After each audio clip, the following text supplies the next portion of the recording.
नमस्कार दोस्तों। ओम नमः शिवाय। श्री शिवाय नमस्तुभ्यम। आप सभी का दिन शुभ और मंगलमय हो और भोलेनाथ का आशीर्वाद आप सभी पर बना रहे। इससे पहले की कथा सुनने के लिए आप सबका बहुत बहुत धन्यवाद। आज सुनिए श्री महापुराण कथा में आगे का प्रसंग। देवर्षि नारद ने पूछा है, पूज्य पिताजी, दृढ़तापूर्वक उत्तम व्रत का पालन करने वाले दक्ष ने तपस्या करके देवी से कौन सा वरदान प्राप्त किया तथा वे देवी किस प्रकार दक्ष की कन्या हुई। तब ब्रह्मा जी कहने लगे कि हे नारद, तुम धन्य हो। इन सभी मुनियों के साथ भक्ति पूर्वक इस प्रसंग को सुनो। मेरी आज्ञा पाकर उत्तम बुद्धि वाले महाप्रज्ञ प्रारंभ कर दी। दक्ष ने मन को संयम में रखकर दृढ़तापूर्वक कठोर व्रत का पालन करते हुए शौच, संतोष आदि नियमों से युक्त होकर 3000 दिव्य वर्षों तक तप किया। वे कभी जल पीकर रहते, कभी हवा पीते और कभी सर्वथा उपवास किया करते थे। भोजन के नाम पर कभी सूखे पत्ते चबा लेते थे। हे मुनि श्रेष्ठ नारद, तद्यम नियम आदि से युक्त हो जगदम्बा की पूजा में लगे हुए दक्ष को देवी शिवा ने प्रत्यक्ष दर्शन दिया। रूढ़ थी उनकी, अंकांति श्याम थी, मुख बड़ा ही मनोहर था, विचारों भुजाओं से युक्त थी और हाथों में वरद अभय नीलकमल और खटक धारण किए हुए थी। उनकी मूर्ति बड़ी ही मनोहारी थी, नेत्र कुछ कुछ लाल थे, खुले हुए केश बड़े सुंदर दिखाई देते थे। उत्तम प्रभा से प्रकाशित होने वाली उन जगदम्बा को भलीभांति प्रणाम करके दक्ष विचित्र वचनावलियों द्वारा उनकी स्तुति करते हुए कहने लगे। दक्ष ने कहा, हे जगदम्ब, हे महामाय जगदीश महेश्वरी, आपको नमस्कार है। आपने कृपा करके मुझे अपने स्वरूप का दर्शन कराया है। हे भगवती, हे आद्य, मुझ पर प्रसन्न होइए। शिव रूपिणी प्रसन्न होइए। भक्त वरदायिनी प्रसन्न होइए। जगन माय, आपको मेरा नमस्कार है। श्री ब्रह्मा जी कहते हैं, हे मुने संयत चित्त वाले दक्ष के इस प्रकार स्तुति करने पर महेश्वरी शिवा ने स्वयं ही उनके अभिप्राय को जान लिया। तब भी दक्ष से इस प्रकार कहने लगी, हे दक्ष, तुम्हारी इस उत्तम भक्ति से मैं बहुत संतुष्ट हूँ। तुम अपना मनवांछित वर मांगो, तुम्हारे लिए मुझे कुछ भी अदेय नहीं है। तब जगदम्बिका की यह बात सुनकर प्रजापति दक्ष बड़े प्रसन्न हुए और उन शिवा को बारंबार प्रणाम करते हुए बोले, हे जगदम्ब, हे महामाय, यदि आप मुझे वर देने के लिए उद्यत है तो मेरी बात सुनिए और प्रसन्नता पूर्वक मेरी इच्छा पूर्ण कीजिए। मेरे स्वामी जो भगवान शिव है, वे रुद्र नाम धारण करके ब्रह्मा जी के पुत्र रूप से तीर्ण हुए हैं। वे परमात्मा शिव के पूर्ण अवतार हैं, परंतु आपका कोई अवतार नहीं हुआ। फिर उनकी पत्नी कौन होगी? अतः हे शिवे, आप भूतल पर अवती होकर उन महेश्वर को अपने रूप लावण्य से मोहित कीजिए। देवी आपके सिवा दूसरी कोई स्त्री रुद्रदेव को कभी मोहित नहीं कर सकती, इसलिए आप मेरी पुत्री होकर इस समय महादेव जी की पत्नी हुए। इस प्रकार सुंदर लीला करके आप हर मोहिनी अर्थात भगवान शिव को मोहित करने वाली बनिए। देवी, यही मेरे लिए वर है। यह केवल मेरे ही स्वार्थ की बात हो ऐसा कभी नहीं सोचना चाहिए। इसमें मेरे ही साथ संपूर्ण जगत का भी हित है। ब्रह्मा, विष्णु और शिव में से ब्रह्मा जी की प्रेरणा से ही मैं यहाँ आया हूँ। प्रजापति दक्ष के ऐसे वचन सुनकर जगदम्बिका शिवा हंस पड़ी और मन ही मन भगवान शिव का स्मरण करके यम बोली, तात हे प्रजापति दक्ष, मेरी उत्तम बात सुनो। मैं सत्य कहती हूँ, तुम्हारी भक्ति से मैं अत्यंत प्रसन्न होकर तुम्हें संपूर्ण मनोवांछित वस्तु देने के लिए उद्यत हूँ। दक्ष, यद्यपि मैं महेश्वरी हूँ तथापि तुम्हारी भक्ति के अधीन होकर तुम्हारी पत्नी के गर्भ से तुम्हारी पुत्री के रूप में अवती होंगी, इसमें कोई संशय नहीं। अनक मैं अत्यंत दुष्ट तपस्या करके ऐसा प्रयत्न करूंगी जिससे महादेव जी का वर पाकर उनकी पत्नी हो जाऊं। इसके सिवा और किसी उपाय से कोई कार्य सिद्ध नहीं हो सकता, क्योंकि वे भगवान सदाशिव सर्वथा निर्विकार हैं, ब्रह्मा और विष्णु के भी सेव्य हैं तथा नित्य परिपूर्ण रूप ही है। मैं सदा उनकी दासी और प्रिया हूं। प्रत्येक जन्म में वे नाना रूपधारी शंभु ही मेरे स्वामी होते हैं। भगवान सदाशिव अपने दिए हुए वर के प्रभाव से ब्रह्मा जी की भरिकुटी से रुद्र रूप में अवती हुए हैं। मैं भी उनके वर से उनकी आज्ञा के अनुसार यहाँ अवतार लूंगी। हे तात, अब तुम अपने घर को जाओ। इस कार्य में जो मेरी दू अथवा सहायिका होगी उसे मैंने जान लिया है। अब शीघ्र ही मैं तुम्हारी पुत्री होकर महादेव जी की पत्नी बनूंगी। दक्ष से ये उत्तम वचन कहकर मन ही मन शिव जी की आज्ञा प्राप्त करके देवी शिवा ने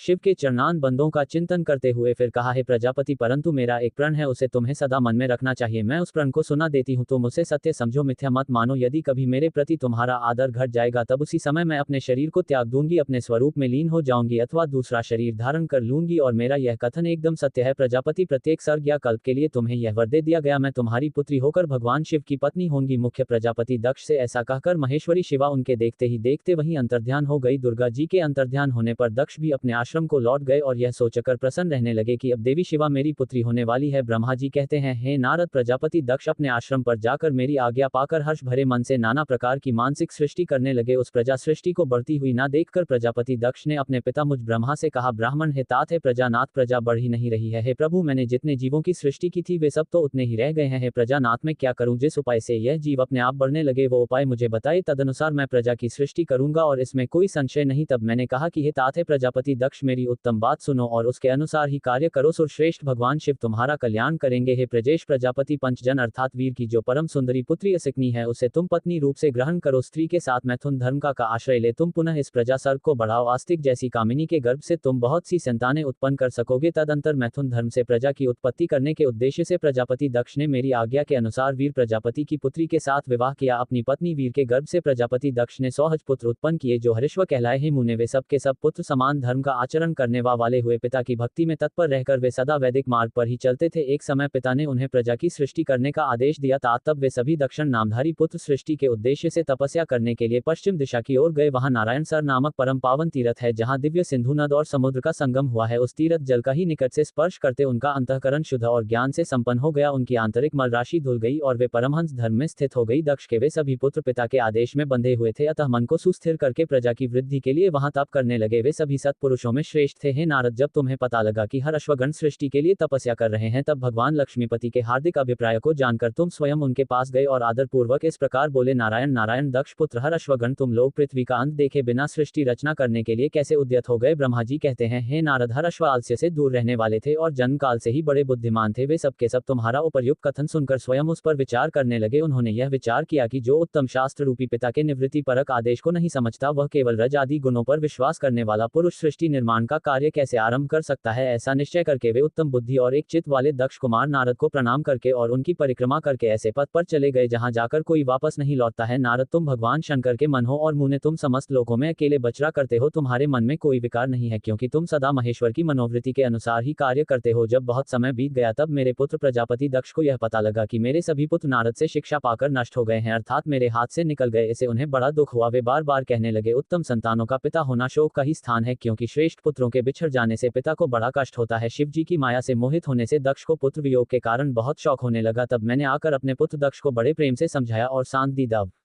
का विधान प्रबल होता है इत्यादि बातें बताकर उनके मन को शांत किया। मेरे सांत्वना देने पर दक्ष पुनः पंचकन्या आसिक नहीं के गर्भ से शबलाशव नाम के एक सहस्त्र पुत्र उत्पन्न किए। पिता का आदेश पाकर वे पुत्र भी प्रजा सृष्टि के लिए दृढ़तापूर्वक प्रतिज्ञा पालन का नियम लेकर उसी स्थान पर गए जहां उनके सिद्धि को प्राप्त हुए बड़े भाई गए थे। नारायण सरोवर के जल का स्पर्श होने मात्र से उनके सारे पाप नष्ट हो गए और उनके अंतःकरण में शुद्धता आ गई और वे उत्तम व्रत के पालक शबलाशव ब्रह्मा का जप करते हुए वहां बड़ी भारी तपस्या करने लगे। उन्हें प्रजा सृष्टि के लिए उद्यत जान तुम पुनः पहले की तरह ईश्वरी गति का स्मरण करते हुए उनके पास और वही बात कहने लगे जो उनके भाइयों से पहले ही कह चुके थे। मुने, तुम्हारा दर्शन अमोघ है, इसलिए तुमने उनको भी भाइयों का ही मार्ग दिखलाया, अतः वे भाइयों के ही पद पर ऊर्ध्व गति को प्राप्त हुए। उसी समय प्रजापति दक्ष को बहुत से उत्पात दिखाई दिए। इससे मेरे पुत्र दक्ष को बड़ा विस्मय हुआ और वे मन ही मन बहुत दुखी हुए। फिर उन्होंने पूर्ववत तुम्हारी ही करतूत से अपने पुत्रों का नाश हुआ सुना। इससे उन्हें बड़ा आश्चर्य हुआ। वे पुत्र शोक से मूर्छित होकर अत्यंत कष्ट का अनुभव करने लगे। फिर दक्ष ने तुम पर बड़ा क्रोध किया और कहने लगे, ये नारद बड़ा दुष्ट है। वह उसी समय तुम दक्ष पर अनुग्रह करने के लिए वहां आ पहुंचे। तुम्हें देखते ही शोकावेश से युक्त हुए दक्ष के ओठ रोष से फड़कने लगे। तुम्हें सामने पाकर वे धिक्कार में और निंदा करने लगे। दक्ष कहने लगे, ओ नीच, तुमने यह क्या किया? तुमने झूठ मूठ साधुओं का बाना पहन रखा है, इसी के द्वारा ठग करा हमारे भोले भाले बालकों का। जो तुमने भिक्षुओं का मार्ग दिखलाया है, यह अच्छा नहीं किया। तुम बड़े ही निर्दय और शठ हो, इसीलिए तुमने हमारे इन बालकों के जो अभी ऋषि ऋण, देव ऋण और पितृ ऋण से मुक्त नहीं हो पाए थे, लोक और परलोक दोनों के श्रेय का नाश कर डाला। और जो पुरुष इन तीनों ऋणों को उतारे बिना ही मोक्ष की इच्छा मन में लिए माता पिता को त्याग कर घर से निकल जाता है, सन्यासी हो जाता है, वह अधोगति को प्राप्त होता है। तुम निर्दय और बड़े निर्लज हो, बच्चों की बुद्धि में भेद पैदा करने वाले हो और अपने सुयश को स्वयं ही नष्ट कर रहे हो। हे मूढ़मते, तुम भगवान विष्णु के पार्षदों में व्यर्थ ही घूमते फिरते हो। अधादम, तुमने बारंबार मेरा अमंगल किया है, अतः आज से तीनों लोकों में विचय हुए तुम्हारा पैर कहीं स्थिर नहीं रहेगा, अथवा कहीं भी तुम्हें ठहरने के लिए सुस्थिर और ठिकाना नहीं मिलेगा। नारद, यद्यपि तुम साधु पुरुषों द्वारा सम्मानित हो, तथापि उस समय दक्ष ने शोकवश तुम्हें वैसा श्राप दे डाला। वे ईश्वर की इच्छा को समझ ही नहीं सके। शिव जी की माया ने उन्हें अत्यंत मोहित कर दिया था। हे मुने, तुमने उस शाप को चुपचाप ग्रहण कर लिया और अपने चित्त में विकार तक नहीं आने दिया। यही तो ब्रह्म भाव है। ईश्वर कोटि के महात्मा पुरुष स्वयं शाप को मिटा देने में समर्थ होने पर भी उसे सह लेते हैं। श्री ब्रह्मा जी कहते हैं, हे देवर्ष, इसी समय दक्ष के इस बर्ताव को जानकर मैं भी वहां आ पहुंचा और पूर्ववत उन्हें शांत करने के लिए सांत्वना देने लगा। तुम्हारी प्रसन्नता को बढ़ाते हुए मैंने दक्ष के साथ तुम्हारा सुंदर स्नेहपूर्ण संबंध स्थापित कराया। तुम मेरे पुत्र हो, मुनियों में श्रेष्ठ और संपूर्ण देवताओं के प्रिय हो, अतः बड़े प्रेम से तुम्हें आश्वासन देकर मैं फिर से अपने स्थान पर आ गया। तद प्रजापति दक्ष ने मेरी अनुनय के अनुसार अपनी पत्नी के गर्भ से 60 सुंदर कन्याओं को जन्म दिया और आलस्य रहित होकर धर्म आदि के साथ उन सभी का विवाह कर दिया है। मुनीश्वर, मैं उसी प्रसंग को बड़े प्रेम से कह रहा हूँ, तुम सुनो। हे मुनि, दक्ष ने अपनी 10 कन्याएं विधिपूर्वक धर्म को ब्याह दी, 13 कन्याएं कश्यप मुनि को दे दी और 27 कन्याओं का विवाह उन्होंने चंद्रमा के साथ कर दिया। भूतिया बहुपुत्र अंगिरा तथा कृशास्वा को उन्होंने 2-2 कन्याएं दी और शेष 4 कन्याओं का विवाह तक्ष अर्थात अरिष्ट नेमि के साथ कर दिया। इन सब की संतान परंपराओं से तीनों लोग भरे पड़े हैं, अतः विस्तार भय से का वर्णन नहीं किया जाता। कुछ लोग शिवा या सती को दक्ष की ज्येष्ठ पुत्री बताते हैं, दूसरे लोग उन्हें मैजली पुत्री मानते हैं, तो कुछ लोग अन्य सबसे छोटी पुत्री मानते हैं। कल्प भेद से यह तीनों मत ठीक है। पुत्र और पुत्रियों की उत्पत्ति के पश्चात पत्नी सहित प्रजापति दक्ष ने बड़े प्रेम से मन ही मन जगदम्बिका का ध्यान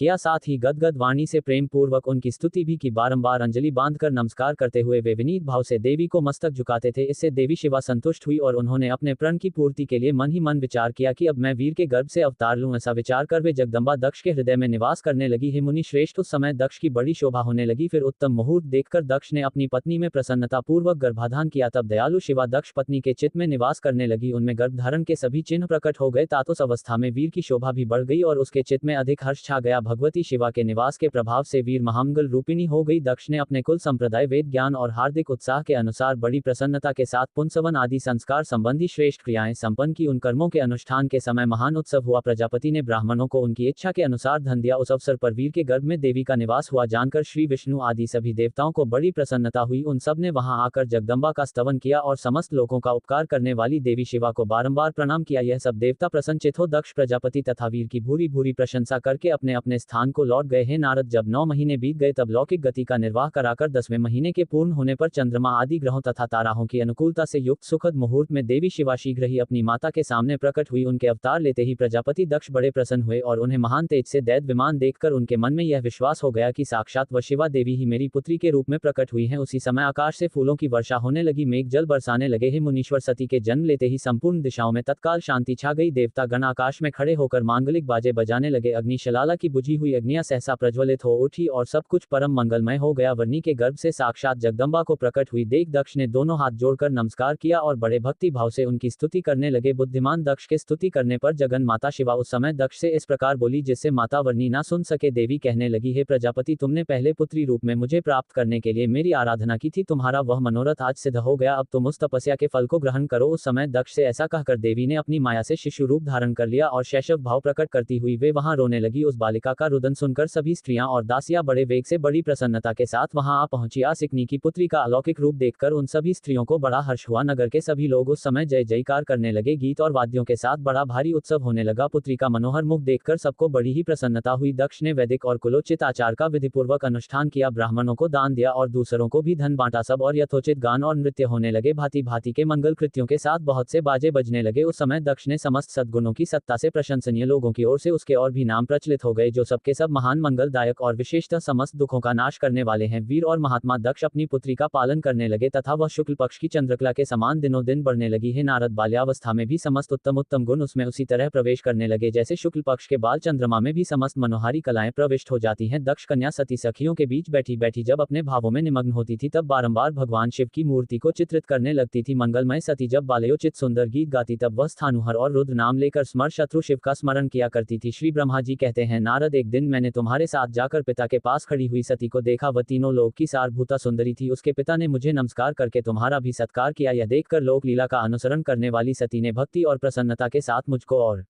तुम्हें भी प्रणाम किया। नारद, इसके बाद सती की ओर देखते हुए हम और तुम दक्ष के दिए हुए शुभ आसन पर बैठ गए। उसके बाद मैंने उस विनय शलाला बालिका से कहा, सती, जो केवल तुम्हें ही चाहते हैं और तुम्हारे मन में भी एकमात्र जिनकी ही कामना है, उन्हीं सर्वज्ञ जगदीश्वर महादेव जी को तुम पति रूप में प्राप्त करो। शुभे, जो तुम्हारे सिवा दूसरी किसी स्त्री को पत्नी रूप में ना तो ग्रहण कर सके हैं, ना करते हैं और ना भविष्य में ही ग्रहण करेंगे, वे ही भगवान शिव तुम्हारे पति हो। वे तुम्हारे ही योग्य हैं, किसी दूसरे के नहीं। नारद, सती से ऐसा कहकर मैं प्रजापति दक्ष के घर में देर तक ठहरा रहा। फिर उनसे विदा लेकर मैं और तुम दोनों अपने अपने स्थान को चले आए। मेरी बात को सुनकर दक्ष को बड़ी प्रसन्नता हुई। उनकी सारी मानसिक चिंता दूर हो गई और उन्होंने अपनी पुत्री को परमेश्वरी समझकर गोद में उठा लिया। इस प्रकार कुमारोचित सुंदर लीला बहारों से सुशोभित होती हुई भक्त वत्सला सती, जो स्वेच्छा से मानव रूप धारण करके प्रकट हुई थी, कुमारा अवस्था को पार कर गई। बाल्यावस्था बिताकर जब थोड़ी युवावस्था को प्राप्त हुई, सती अत्यंत तेज और शोभा से संपन्न होकर संपूर्ण अंगों से मनोहर दिखाई देने लगी। लोकेश, दक्ष ने देखा कि सती के शरीर में अब युवावस्था के लक्षण प्रकट होने लगे हैं। तब उनके मन में यह चिंता हुई कि मैं महादेव जी के साथ इनका विवाह कैसे करूं। सती स्वयं भी महादेव जी को पाने की प्रतिदिन अभिलाषा रखती थी, इसलिए पिता के मनोभाव को समझकर वे माता के पास गई। विशाल बुद्धि वाली सती रूपिणी परमेश्वरी शिवा ने अपनी माता वीर से भगवान शंकर की प्रसन्नता के लिए तपस्या करने के लिए आज्ञा मांगी। माता की आज्ञा मिल गई, इसलिए दृढ़ता पूर्वक व्रत का पालन करने वाली सती ने महेश्वर को पति रूप में प्राप्त करने के लिए अपने ही घर पर उनकी आराधना आरंभ कर दी। अश्विन मास में नंदा अर्थात प्रतिपदा, षष्ठी और एकादशी तिथियों में उन्होंने भक्ति पूर्वक गुड़ भात और नमक चढ़ाकर भगवान शिव का पूजन किया और उन्हें नमस्कार करके उसी नियम के साथ उस मास को बिताया। कार्तिक मास की चतुर्दशी को कर रखे हुए मालपुओं और खीर से परमेश्वर शिव की आराधना करके वे नित्य निरंतर उनका चिंतन करने लगी। मार्गशीर्ष मास के कृष्ण पक्ष की अष्टमी तिथि को तिल जौ और चावल से हर की पूजा करके ज्योतिर्मय दीप दिखाकर अथवा आरती करके सती अपना दिन बिताती थी। पौष मास के शुक्ल पक्ष की सप्तमी को रात भर जागरण करके प्रातः काल खिचड़ी का नैवेद्य लगाकर वे शिव जी की पूजा करती थी। माघ की पूर्णिमा को रात में जागरण करके सवेरे नदी में नहाती और गिले वस्त्र सहित तट पर बैठकर भगवान शंकर की पूजा किया करती। फाल्गुन मास के कृष्ण पक्ष की चतुर्दशी तिथि को रात में जागरण करके उस रात के चारों पहरों में शिव जी की विशेष पूजा करती और नटों द्वारा नाटक भी कराती थी। चैत्र मास के शुक्ल पक्ष की चतुर्दशी को वे दिन रात शिव जी का स्मरण करती हुई अपना समय बिताती और ढाक के फूलों तथा दवन से भगवान शिव की पूजा करती थी। विशाख शुक्ल तृतीया को सती तिल का आहार करके रहती और नए जौ के भात से रुद्रदेव की पूजा करके उस महीने को बिताती थी। ज्येष्ठ की पूर्णिमा को रात में सुंदर वस्त्रों और भटकटैया के फूलों से शंकर जी की पूजा करके भी निराहार रहकर ही अपना मास व्यतीत करती थी। आषाढ़ के शुक्ल पक्ष की चतुर्दशी को काले वस्त्र और भटकटैया के फूलों से वे रुद्रदेव का पूजन करती थी। श्रावण मास के शुक्ल पक्ष की अष्टमी और चतुर्दशी को वे यज्ञों पवित्र वस्त्रों और कुश की पवित्री से शिव जी की पूजा किया करती थी। भाद्रपद मास के कृष्ण पक्ष की त्रयोदशी तिथि को तरह तरह के फूलों और फलों से शिव जी का पूजन करके सती चतुर्दशी तिथि को केवल जल का आहार किया करती थी। तरह तरह के फलों फूलों और उस समय उत्पन्न होने वाले अन्नों द्वारा वे शिव जी की पूजा करती और महीने भर अत्यंत नियमित आहार करके केवल जप में ही लगी रहती थी। सभी महीनों में सारे दिन सती केवल शिव जी की आराधना में ही लीन रहती थी। अपनी इच्छा से मानव रूप धारण करने वाली वे देवी दृढ़तापूर्वक उत्तम व्रत का पालन करती थी। इस प्रकार नंदा व्रत को पूर्ण रूप से समाप्त करके भगवान शिव में अनन्य भाव रखने वाली सती एकाग्रचित होकर बड़े प्रेम से भगवान शिव का ध्यान करने लगी और उस ध्यान में ही निश्चल भाव से स्थित हो गई। मुने इसी समय सब देवता और ऋषि भगवान विष्णु और मुझको आगे करके सती की तपस्या देखने के लिए गए। वहां आकर देवताओं ने देखा सती मूर्तिमती दूसरी सिद्धि के समान जान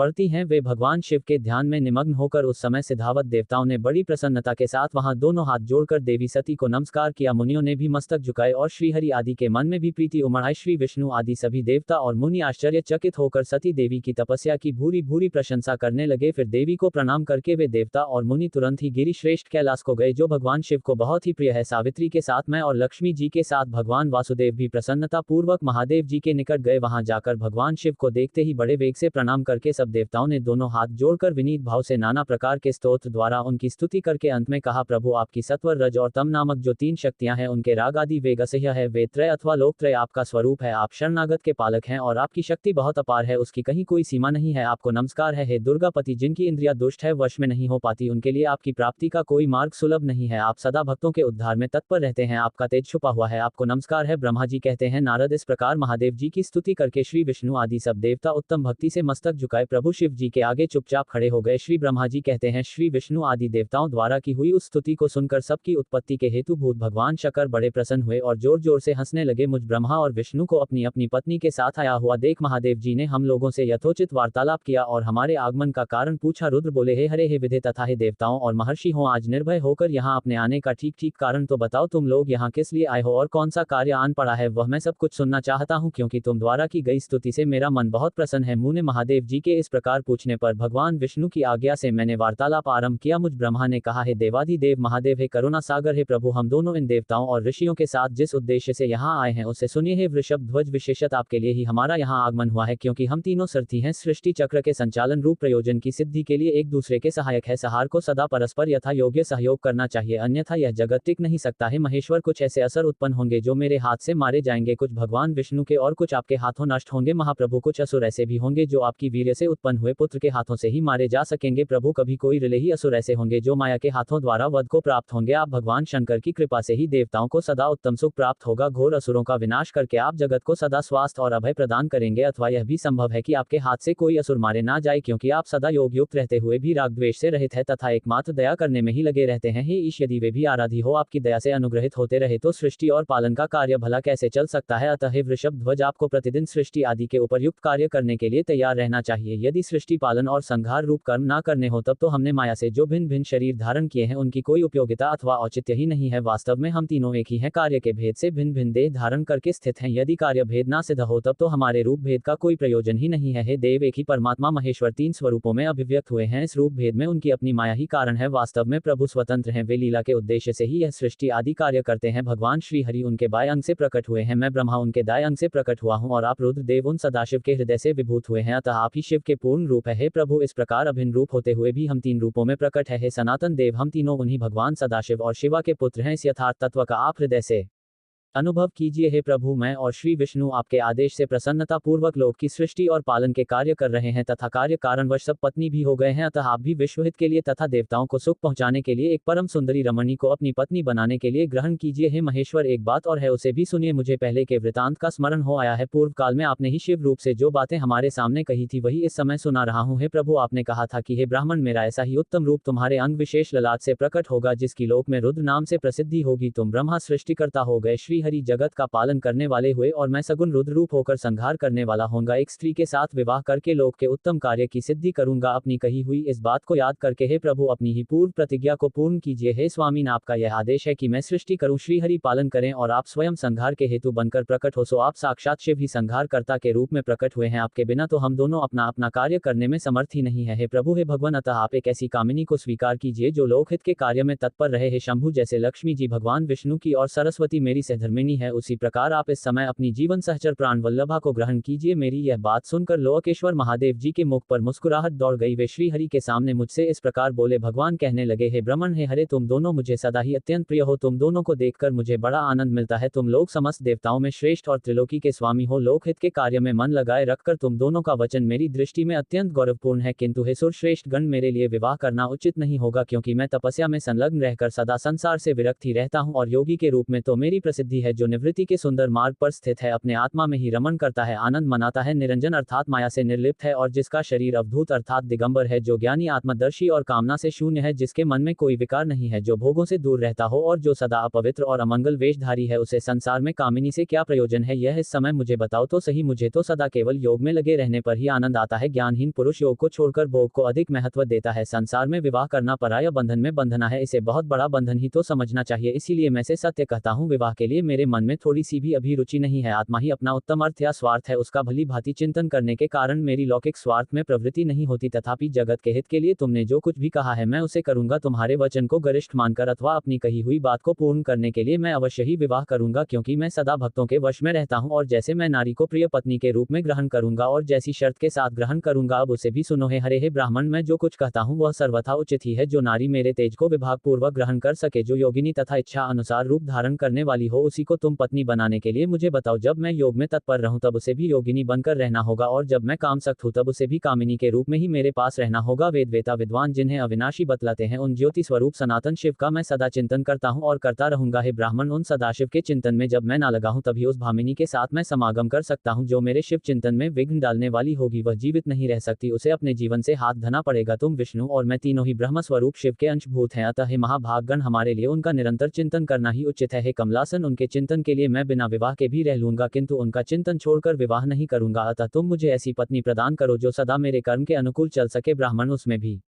मेरी एक और शर्त है, उसे भी तुम सुनो। यदि उस स्त्री का मुझ पर और मेरे वचन पर अविश्वास होगा तो मैं उसका त्याग कर दूंगा। उनकी यह बात सुनकर मैंने और श्रीहरि ने मंद मुस्कान के साथ मन ही मन प्रसन्नता का अनुभव किया। फिर मैं विनम्र होकर कहने लगा कि हे नाथ, हे महेश्वर, हे प्रभु, आपने जैसी नारी की खोज आरंभ की है वैसे ही स्त्री के विषय में मैं आपको प्रसन्नता पूर्वक कह रहा हूँ। साक्षात सदाशिव की धर्म पत्नी जो उमा है, वे ही जगत का कार्य सिद्ध करने के लिए भिन्न भिन्न रूपों में प्रकट हुई है। हे प्रभु, सरस्वती और लक्ष्मी यह दो रूप धारण करके भी पहले ही यहाँ आ चुकी है। इनमें लक्ष्मी तो श्री विष्णु की प्राण वल्लभा हो गई और सरस्वती मेरी अब हमारे लिए वे तीसरा रूप धारण करके प्रकट हुई हैं। हे प्रभु, लोकहित का कार्य करने की इच्छा वाली देवी शिवा तक्ष पुत्री के रूप में अवर्ण हुई है, उनका नाम सती है। सती ही ऐसी भार्या हो सकती है, हे प्रभु, जो सदा आपके लिए हितकानी हो। देवेश महातेजस्विनी सती आपके लिए आपको पति रूप में प्राप्त करने के लिए दृढ़ता पूर्वक कठोर व्रत का पालन करती हुई तपस्या कर रही हैं। हे महेश्वर, आप उन्हें वर देने के लिए जाए कृपा कीजिए और बड़ी प्रसन्नता के साथ उन्हें उनकी तपस्या के अनुरूप वर देकर उनके साथ विवाह कर लीजिए। हे शंकर भगवान विष्णु की मेरी तथा इन संपूर्ण देवताओं की यही इच्छा है, आप अपनी शुभ दृष्टि से हमारी इच्छा को पूर्ण कीजिए, जिससे हम आदर पूर्वक इस उत्सव को देख सके। ऐसा होने से तीनों लोकों में सुख देने वाला परम मंगल होगा और सबकी सारी चिंता मिट जाएगी, इसमें कोई संशय नहीं है। तद मेरी बात समाप्त होने पर ली विग्रह धारण करने वाले भक्त वत्सल महेश्वर से मधुसूदन अच्युत ने इसी का समर्थन किया। तब भक्त वत्सल भगवान शिव ने हंस कहा, बहुत अच्छा, ऐसा ही होगा। उनके ऐसा कहने पर हम दोनों उनसे आज्ञा लेकर अपनी अपनी पत्नी तथा देवताओं और मुनियों के साथ अत्यंत प्रसन्न होकर अपने अपने अभीष्ट स्थान को चले आए। श्री ब्रह्मा जी कहते हैं, हे मुने, उधर सती ने आश्विन मास के शुक्ल पक्ष की अष्टमी तिथि को उपवास करके भक्ति भाव से सर्वेश्वर शिव का पूजन किया। इस प्रकार नंदा व्रत पूर्ण होने पर नवमी तिथि को दिन में ध्यान मग्न हुई सती को भगवान शिव ने प्रत्यक्ष दर्शन। उनका श्री विग्रह सर्वांग सुंदर और गौर वर्ण का था। उनके 5 मुख थे और प्रत्येक मुख में 3-3 नेत्र थे। भाल देश में चंद्रमा शोभा पा रहा था। उनका चित्त प्रसन्न था और कंठ में नील चिन्ह दृष्टि गोचर होता था। उनकी 4 भुजाएं थी। उन्होंने हाथों में त्रिशूल, ब्रह्म कपाल वर तथा अभय धारण कर रखे थे। भस्ममय अंगराग से उनका सारा शरीर उद्धत हो रहा था। गंगा जी उनके मस्तक की शोभा बढ़ा रही थी। उनके सभी अंग बड़े मनोहर थे। वे महान लावण्य के धाम जान पड़ते थे। उनके मुख करोड़ों चंद्रमा के समान प्रकाशमान और आहत जनक थे। उनकी अंग कांति करोड़ों कामदेवों को तिरस्कृत कर रही थी तथा उनकी आकृति स्त्रियों के लिए सर्वथा ही प्रिय थी। देवी सती ने ऐसे सौंदर्य माधुर्य से युक्त प्रभु महादेव जी को प्रत्यक्ष देखकर उनके चरणों की वंदना की। उस समय उनका मुख लज्जा से झुका हुआ था। तपस्या के पुंज का फल प्रदान करने वाले महादेव जी उन्हीं के लिए कठोर व्रत धारण करने वाली सती को पत्नी बनाने के लिए प्राप्त करने की इच्छा रखते हुए भी उनसे इस प्रकार बोले। महादेव जी ने कहा, उत्तम व्रत का पालन करने वाली है दक्षिणंतनी, मैं तुम्हारे इस व्रत से बहुत प्रसन्न हूँ, इसलिए कोई वर मांगो, तुम्हारे मन को जो अभीष्ट होगा वही वर मैं तुम्हें दूंगा। श्री ब्रह्मा जी कहते हैं, हे मुनि जगदीश्वर महादेव जी यद्यपि सती के मनोभाव को जानते थे तो भी उनकी बात सुनने के लिए कहने लगे, देवी कोई वर मांगो। परंतु सती लज्जा के अधीन हो गई थी, इसलिए उनके हृदय में जो बात थी उसे वे स्पष्ट शब्दों में कह ना सकी। उनका जो अभीष्ट मनोरथ था वह लज्जा से आच्छादित हो गया। प्राण वल्लभ भगवान शिव का प्रिय वचन सुनकर देवी सती अत्यंत प्रेम में मगन हो गई। इस बात को जानकर भक्त वत्सल भगवान शंकर बड़े प्रसन्न हुए और शीघ्रता पूर्वक बार बार कहने लगे, देवी वर मांगो सत्पुरुषों के आश्रय भूत अंतर्यामी शंभु देवी सती की भक्ति के वशीभूत हो गए थे। तब सती ने अपनी लज्जा को रोककर महादेव जी से कहा, हे वर देने वाले प्रभु, मुझे मेरी इच्छा के अनुसार ऐसा वर दीजिए जो टल ना सके। भक्त वत्सल भगवान शंकर ने देखा कि सती अपनी बात पूरी नहीं कह पा रही है, तब वे स्वयं ही उनसे बोले, हे देवी तुम मेरी भार्या हो जाओ।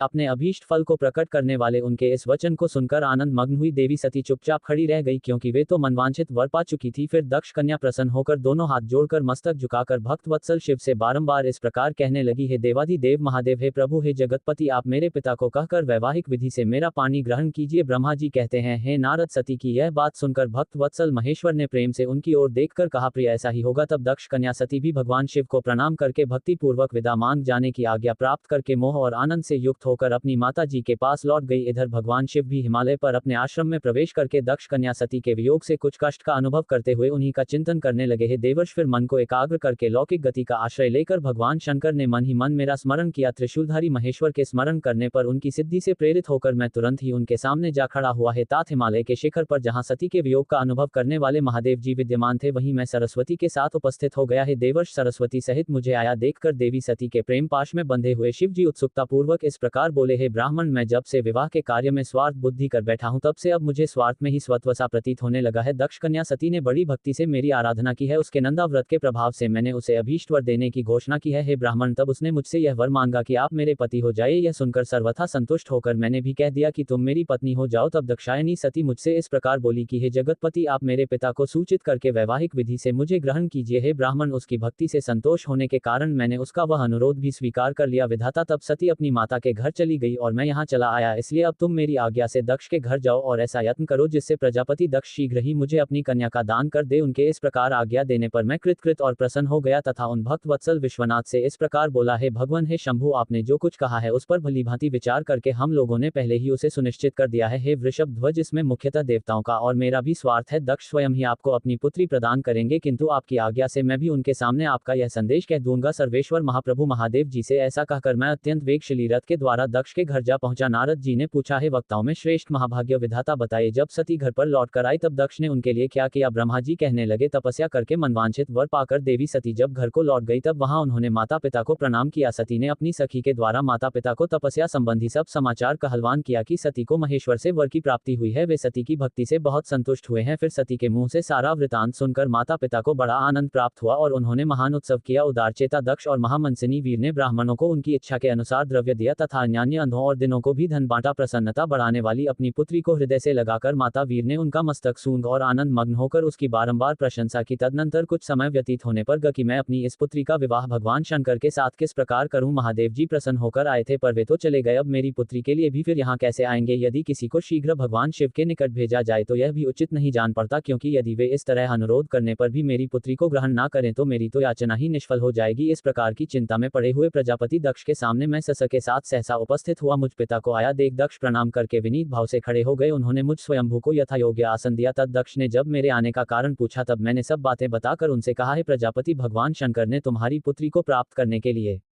निश्चय ही मुझे तुम्हारे पास भेजा है। इस विषय में जो श्रेष्ठ कृत्य हो उसका निश्चय करो। जैसे सती ने नाना के भावों से तथा सात्विक व्रत के द्वारा भगवान शिव की आराधना की है, उसी तरह वे भी सती की आराधना करते हैं। इसलिए हे दक्ष, भगवान शिव के लिए ही संकल्पित और प्रकट हुई अपनी इस पुत्री को तुम बिना देर किए उनकी सेवा में सौंप दो, इससे तुम कृतकृत हो जाओगे। मैं नारद के साथ जाकर उन्हें तुम्हारे घर ले आऊंगा, फिर तुम उन्हीं के लिए उत्पन्न हुई अपनी यह पुत्री उनके हाथों में दे दो। श्री ब्रह्मा जी कहते हैं, हे नारद, मेरी यह बात सुनकर मेरे पुत्र दक्ष को बड़ा हर्ष हुआ। वे अत्यंत प्रसन्न होकर कहने लगे, हे पिताजी, ऐसा ही होगा। मुने तब मैं अत्यंत हर्षित होकर वहां से उस स्थान को लौटा जहां लोक कल्याण में तत्पर रहने वाले भगवान शिव बड़ी ही उत्सुकता से मेरी प्रतीक्षा कर रहे थे। नारद, मेरे लौटाने पर स्त्री और पुत्री सहित प्रजापति दक्ष भी पूर्ण काम हो गए। वे इतने संतुष्ट हुए मानो अमृत पीकर अध गए हो। जय भोलेनाथ। आज की कथा समाप्त हुई। अगले अध्याय में आप भगवान शिव का देवी सती के साथ विवाह का वर्णन सुनेंगे, और ये वो वर्णन है जो शिव महापुराण में सबसे ज्यादा सुना जाता है, और इस अध्याय को सुनने मात्र से ही भगवान शिव अपने भक्तों की सभी मनोकामनाएं पूर्ण कर देते हैं। उम्मीद है आप अगले अध्याय का इंतजार जरूर करेंगे, और इस अध्याय को सुनने मात्र से ही भगवान शिव अपने भक्तों की सभी मनोकामनाएं पूर्ण कर देते हैं। उम्मीद है आप अगले अध्याय का इंतजार जरूर करेंगे।